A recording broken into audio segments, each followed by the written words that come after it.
Part 1. You will hear a conversation between the manager and a customer in a restaurant. First, you have some time to look at questions 1 to 6.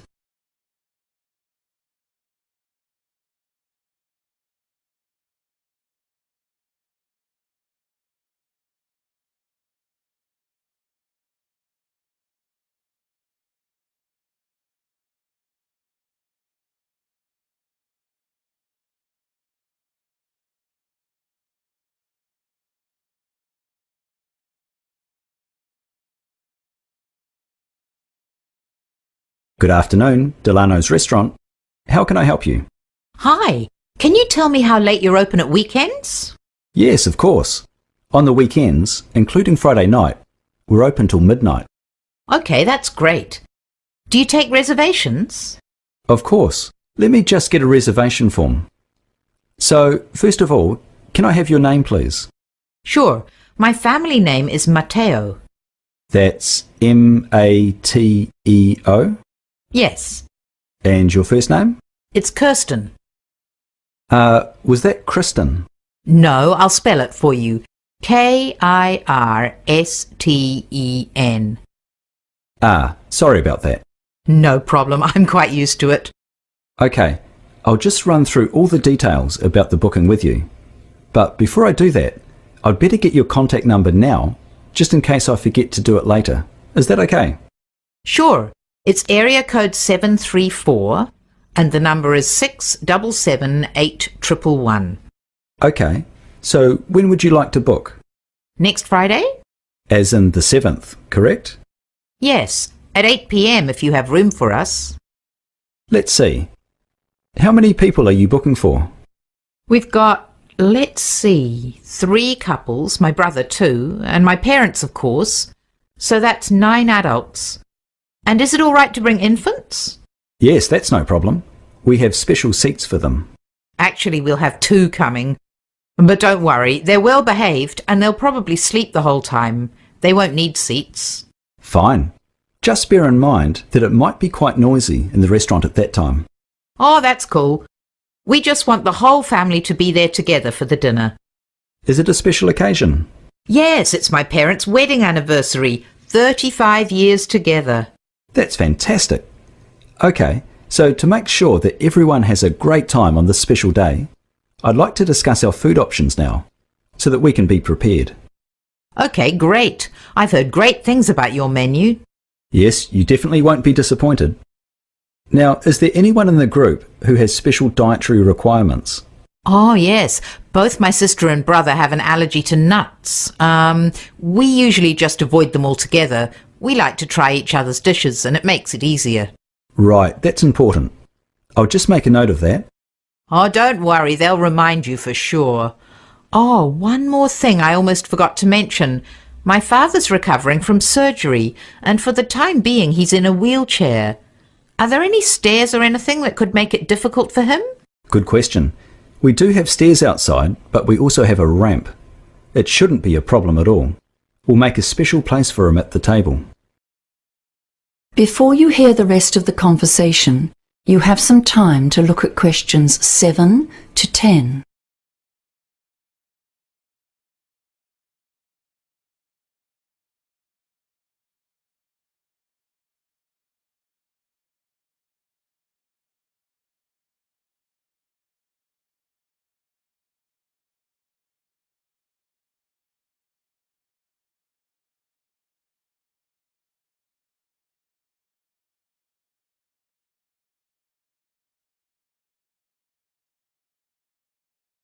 Now listen and answer questions 7 to 10. If you want, you can place your orders now, while you're on the phone. Well, I think everyone will want to make their own choices.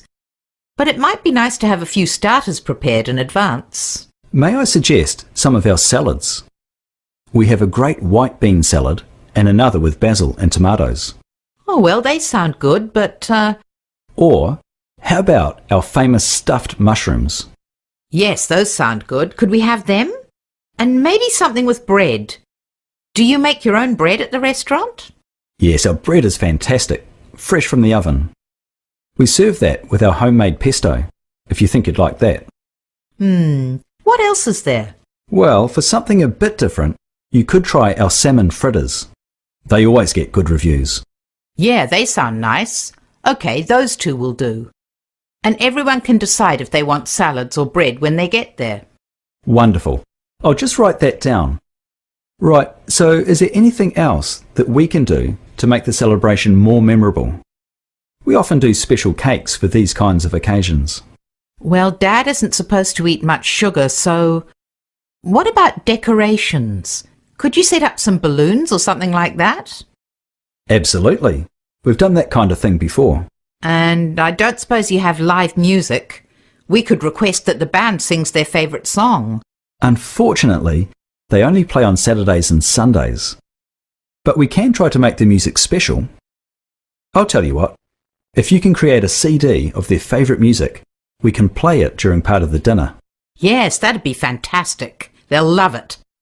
And we'll have a special gift as well. Thanks, that all sounds wonderful. That is the end of part 1. You now have half a minute to check your answers.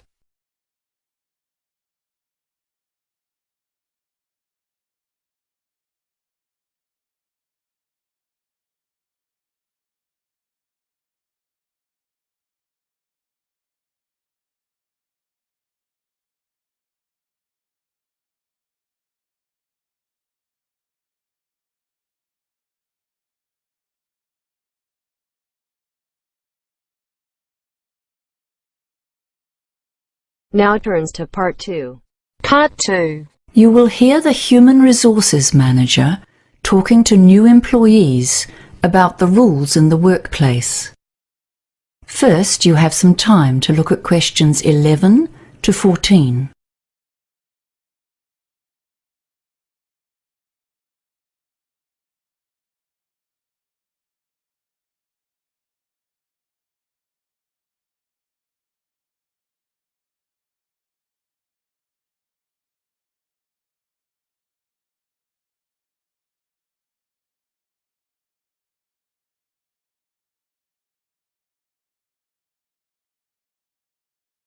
Now listen carefully and answer questions 11 to 14.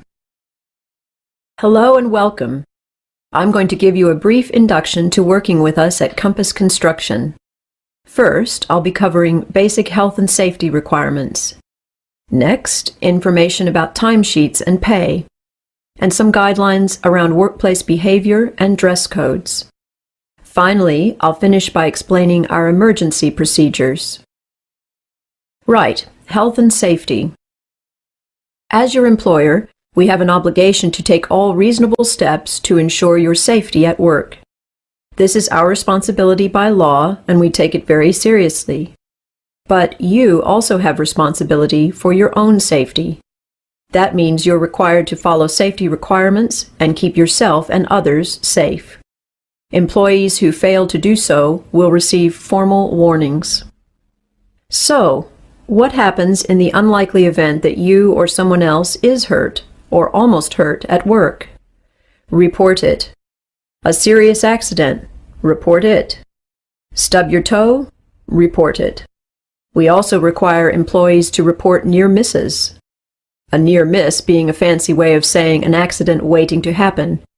Almost slipping on a wet floor, for example. It's important to report near misses because if you don't, someone could get hurt next time round. So, the incident report forms are kept at reception. Linda will show you how these need to be filled in and filed. If you're unable to attend work for any reason, we ask that you give us at least 4 hours notice before your shift begins. But of course, the more notice we get, the better. Now, you'll be working with us on a part-time basis, so you'll have to fill out a timesheet each week. You need to complete this daily. Then, at the end of the week, ask your supervisor to sign it and email a copy to your manager by 5 p.m. on Friday. Before you hear the rest of the talk, you have some time to look at questions 15 to 20.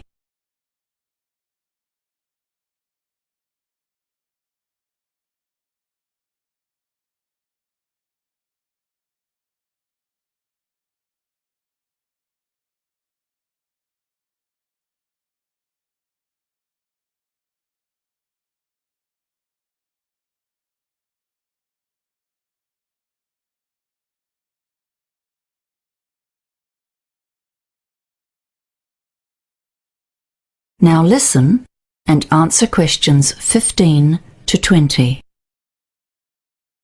Right, next. Accepted standards of behavior. It may seem obvious, but work isn't the place for silly behavior. In our industry, we can't have people fooling around, especially with the equipment and machinery we have here on site. It's too easy for something to go wrong. There's also no place for swearing, bullying, or harassment at work. So if you're at all concerned at any time, please talk directly to your manager about this. Finally, what to do if there's a disaster of some sort. Dress codes first. Like all our office employees, you need to wear the standard white shirt with the company logo. You'll be provided with 2 of these. You wear your own trousers or skirt, which must be black, tidy, and smart. No jeans, and always black. In your role, you'll mostly be on reception. However, you may occasionally be asked to do something that requires you to go into the workshop area. In that case, you'll need to be decked out in proper PPE, personal protective equipment, steel-capped boots, a vest, and, depending on what you're doing, gloves and a hard hat. The gloves are needed for any task that requires contact with dangerous chemicals, for instance. All the PPE is kept in the room before the workshop, which we passed through earlier. Right, now finally, if there's a fire or other disaster and the fire alarm sounds, you need to leave immediately. Don't try to go out the glass doors because they're automatic and may not be operating. The fire exit is through the door to the right of the main glass doors. When you exit, leave everything behind, including your bag, keys, and phone. People often fumble around wasting precious time when there just isn't time for that. So it's a company policy to take yourself to safety and nothing else. Once you exit the building, you need to make your way to the nearest assembly point, which from reception is just over there, in front of the big oak tree in the car park. We have drills every 6 months, so that will give you a chance to go through the drill. The last one was in January, I think, so the next one will be in a couple of weeks, early June, I believe. So that's my presentation. I know there's a lot to take in, but look, if there's something you don't understand, just ask. Everyone expects new people to ask questions, so don't be shy. Ask away. Right, I'll take a few questions now, and then I'm going to hand you over to Steve, who will give you an overview of the company's hazard management plan. Although you're working on reception, which should be relatively free of hazards, you need to know the process for identifying something that could cause harm. That is, if you notice a hazard in the workshop or office areas. So, any questions on what we've covered so far? That is the end of part 2. You now have half a minute to check your answers.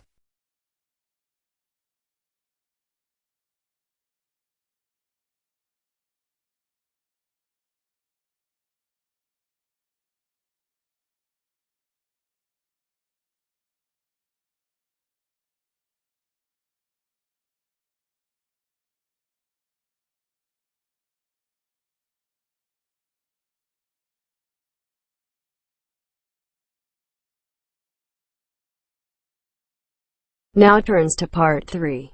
Part 3. You will hear a conversation between 2 teachers who are making plans for the new semester.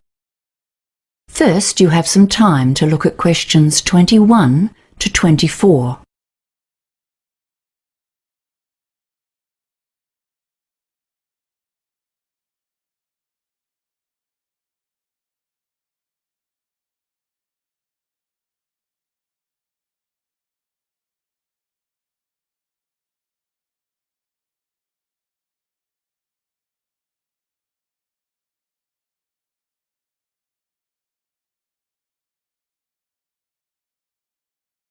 Now listen carefully and answer questions 21 to 24.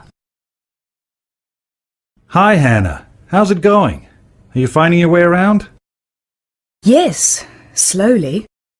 It'll take a while before I've met everyone and I've got the hang of things. You'll be fine in a few days. It just takes time. So, for today, let's just go over the basics. Now, you've already got the syllabus for the semester. Yes, I got that from... I think her name is Maureen? The coordinator for the department?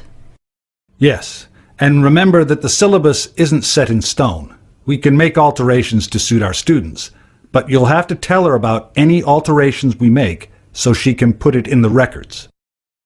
For example, if we see that our students need more work with writing, we can add some supplementary material. Okay, fine. So, what about assessment? Do we design our own tests? No, you don't need to worry about that. But we do need to design a written assignment task for them. When the time comes, you can find examples from past years in the secretary's office. Oh, the secretary. That's Paul, isn't it? I met him earlier today. No, Paul is our assistant classroom coordinator, and he can give you a hand with finding the books and supplies. The secretary is a young man named Jason. You may not have met him yet. He has a small office near the door just over there. It's really too small, because it's very crowded with stuff. Can you see all those filing cabinets? Oh, yes. I was wondering about those. That's his office. Those cabinets contain all of our previous papers, test results, student assessments, and things like that. I'll introduce myself when I see him later on. Yes, he's really nice. Okay, so we have your attendance list here. Let's see. Good. It looks like you'll have a really nice group. William usually does the class lists. He's very good at it. I see you have about 10 new students. So you'll have to make sure that they receive the orientation materials and know the basics about the school, where things are, who to go to for help. Yes, I was told that I should speak to, Kelly about that. Is that right? That's right. She's in charge of pastoral care, and she'll make sure you have everything you need to pass on to the new students. I think she'll give you a copy of some stuff for yourself, too, like maps of the school and a timetable. Before you hear the rest of the conversation, you have some time to look at questions 25 to 30.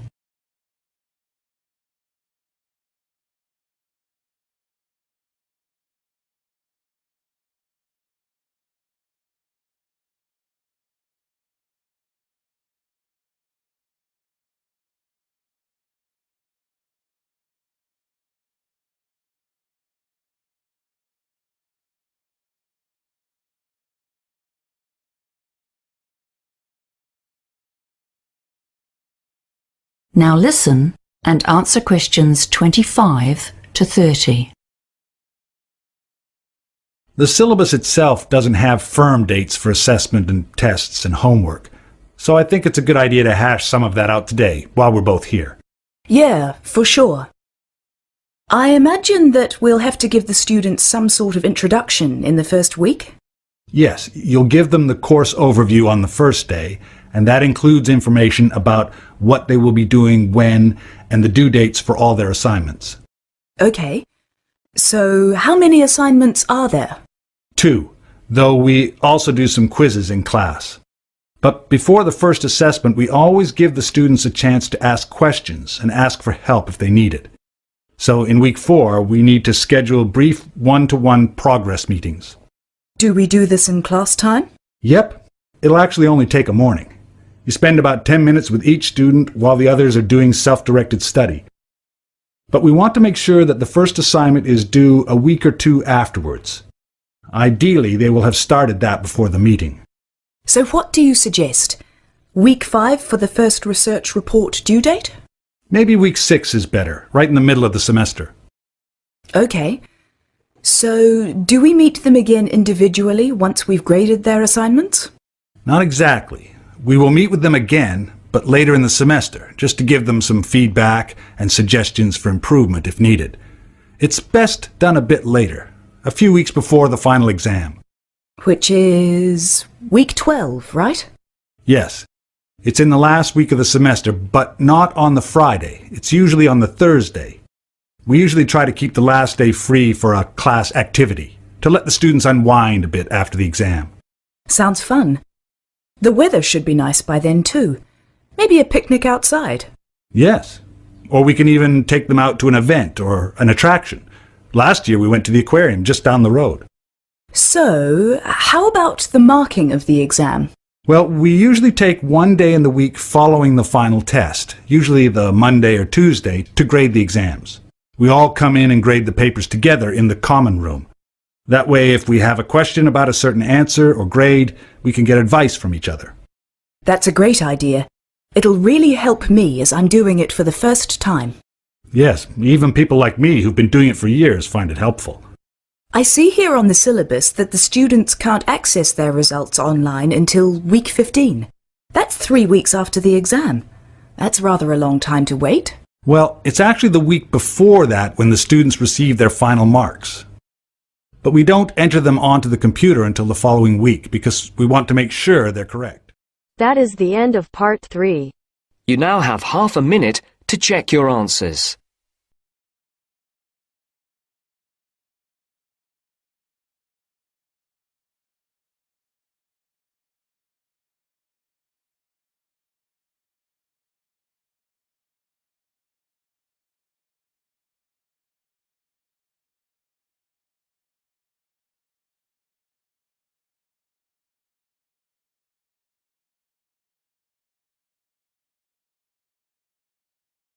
Now turns to part 4. Part 4. You will hear a talk on the topic of driverless cars. First, you have some time to look at questions 31 to 40.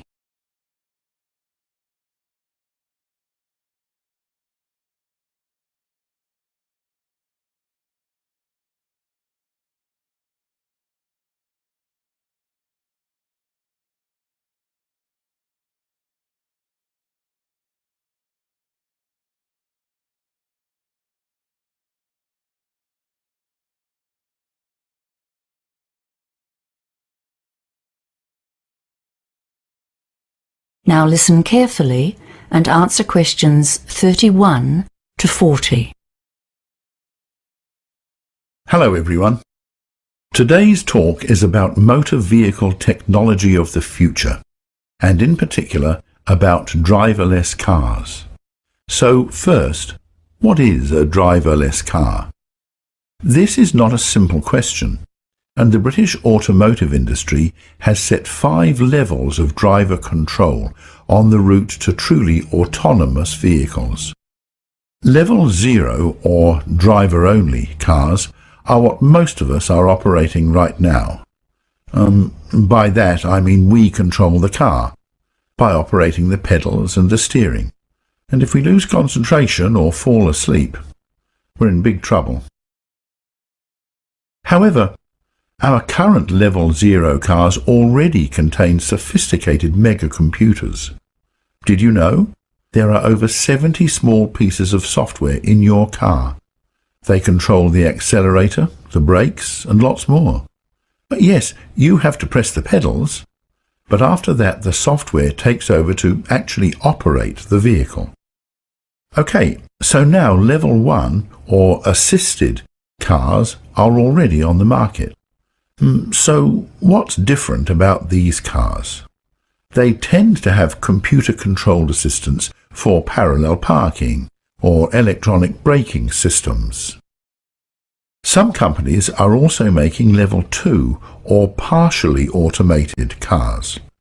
They have functions like adaptive cruise control and lane keeping. They can change their speed to match the car in front of them, so they can operate in heavy traffic. However, drivers still need to monitor carefully and be ready to take over if necessary. Now, note that higher levels are not yet available for commercial sale, but Level 3 or conditional automation vehicles will in theory be able to perform highway driving without the need for input from you, the driver. Well, not totally. They might need to ask the driver to take over in difficult situations, giving sufficient notice so that he or she is ready to resume control. So you can't go to sleep. So, what's the next step in this gradual process of developing automated vehicles?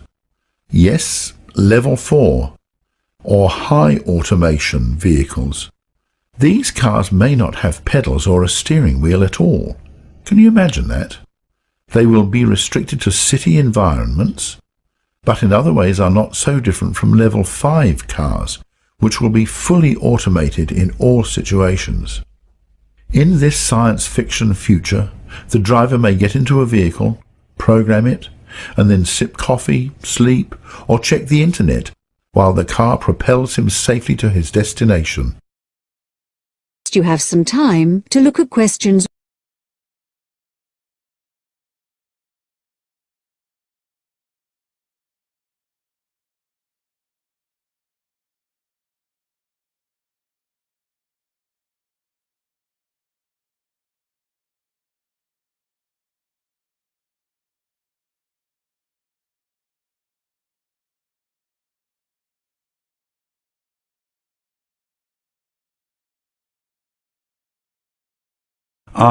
Well, of course, there's intense competition among the automotive industry to be the first to produce and test a workably robotically controlled car. But these cars are nowhere near ready for open road driving. They can only operate on roads that have been extensively computer mapped, and they're very inflexible at dealing with anything unexpected, like new stop signs, for example. Let's see. Other technological issues for some models include problems with operating in some weather conditions, such as rain and snow. However, many insiders agree that these problems will eventually be solved, and that the biggest hurdle is getting the driving public to accept the idea. UK and US surveys in 2012 showed that somewhere between 37 to 49% of people would be comfortable owning one of these cars. However, at this time, only 22% of Germans were positive and 24% were hostile about the idea. A more recent international survey in 2015 indicated that 33% would like to own an autonomous vehicle, but most respondents still wanted to be in control of their car. Right, so another issue for the consumer is cost, though this could be offset to some extent because of lower insurance premiums. People may be nervous about autonomous cars, but, the facts speak for themselves. It's estimated that 90% of all car crashes are caused by drivers making mistakes.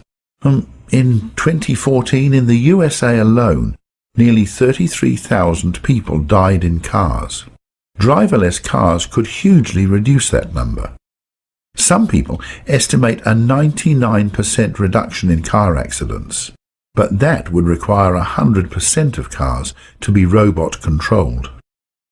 So what about the transition period? After all, whenever it begins, this change can't happen overnight. For many years, both human and computer-controlled vehicles will share our roads.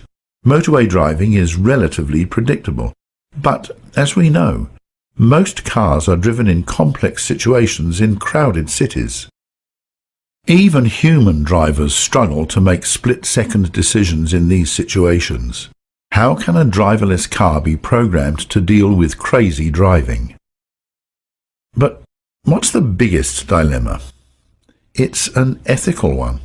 How can we program a driverless car to make a choice in cases where an accident is inevitable?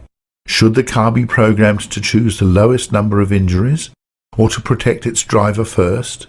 This issue is not trivial, and it could cause a big delay in the introduction of the new technology. Nevertheless, this change will surely come. The potential advantages are just too great. As well as slashing the road toll, the cars will potentially minimize road congestion, because robot cars will be able to travel much faster and closer together than we do on our current road networks. Eventually, this will reduce driving time and thus increase our productivity. Fuel costs will fall with more efficient consumption patterns, but I suspect driving won't be as much fun. That is the end of part 4. You now have half a minute to check your answers.